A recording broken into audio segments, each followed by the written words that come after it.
What do I even talk about in these? Ooh, that's something. Hey guys, welcome to the 23rd day of vlog every day in April! Oh. So, I was really feeling very uninspired to make this video today because I just had no idea what I was going to make. I almost made one about loneliness earlier when I was waiting for my friend, and then I didn't feel like doing so afterwards, and I just had, and then when at lunchtime I watched the Thor trailer and then regretted it afterwards because I realised I could have done a reaction video, but oh well. This video is going to be me talking about my favourite games. So first up is the game I've liked the longest, probably. Chess. It's been quite a while since I played, and anyone who's been a long time subscriber of mine knows that I really love chess, because I did try during last year's VEDA to basically I tried to do a game of chess with people in the comments and rather failed after people kept on not commenting. But yeah, I really love chess. It's a game of strategy, and I love strategies, and I love thinking and trying to outthink an opponent, though I tend to not be all that great. I managed to come second in a competition at my school, in primary school. Well, I came joint second, actually, to my friend, with my other friend, but I was the one who pushed to have a chess club in the first place, so I am awesome.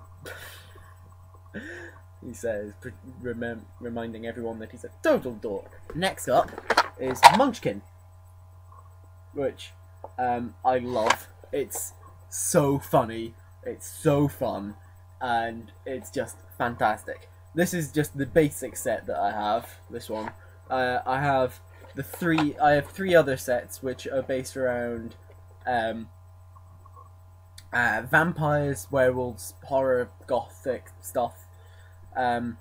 Star Munchkin, which is based around like parodying Star Wars and science fiction mostly, and I have Munchkin Booty, which is about pirates.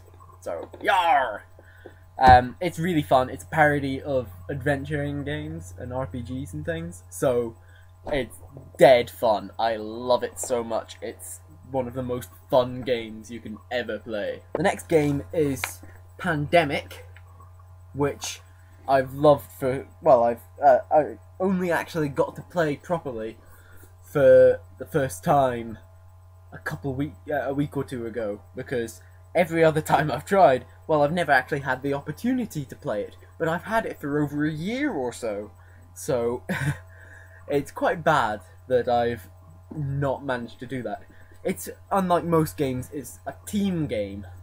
You're trying to save the world from everyone being killed by these 4 diseases, and oh my god, does it take some doing to do.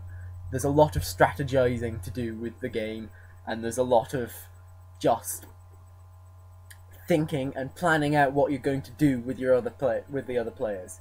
And I really want to play it again because because I need to play it again at some point. Next is Monty Python Flux. Flux is a very fun game where the rules and the goal to win are always changing. You can win by having no cards on the table. You can win by having particular cards, like particular ones. This one is Monty Python Flux and is based around the Monty Python series, which is fantastic. And if you haven't seen it, you're an uncultured swine, and you should go and see it as soon as you can. The main one that is referenced in here is, as you can see from the box, Monty Python and the Holy Grail, but it's fantastic. You don't need to really have known Monty Python very much, but there's some that you do need to. There's some playings that you can. I love it as well. It's so fun because it changes every single turn, how you play. So that is a brilliant game, and you can tell how much I've used this actually and kept it in my bag because the box is really daunting. Cthulhu Dice is this one. It's a very simple game, and it's great for taking on the go with you. Basically, there's this special 12-sided die that has different symbols from the Cthulhu mythos in it. The Cthulhu mythos is generally attributed to H.P. Lovecraft from the 1920s and such like. So each side of the die has a symbol from this sort of thing, and then you're each playing a different cultist or something, and you get 3 sanity points represented by these dragon droppings, and your goal is to be the last one sane, which is fantastic, and it's so fun to play. It's so fun. Last game that I'm wanting to talk about is Dixit. This game is really, really fun. It's French originally. Each player gets a hand of cards from the deck, and when it's a player's turn, they are the storyteller, and they choose one of their cards and make up a story, a sentence, or a word, or a phrase about this card, because they're all very stylized images that describes the card, and then everyone then picks a card that they've got that it's that could also fit the image, or that they think, and then the other players have got to decide which one the storyteller's card was from the set of these cards. It's so fun because you've got to really know how everyone else thinks, and it's so fun to do. It's just brilliant fun. It's such a family game, and I highly recommend it. So that's the 23rd day of VEDA.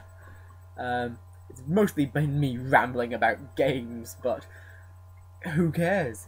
Haters gonna hate, man. Haters gonna hate! See you tomorrow. The question isn't who's going to let me, it's who's going to stop me. Ayn Rand.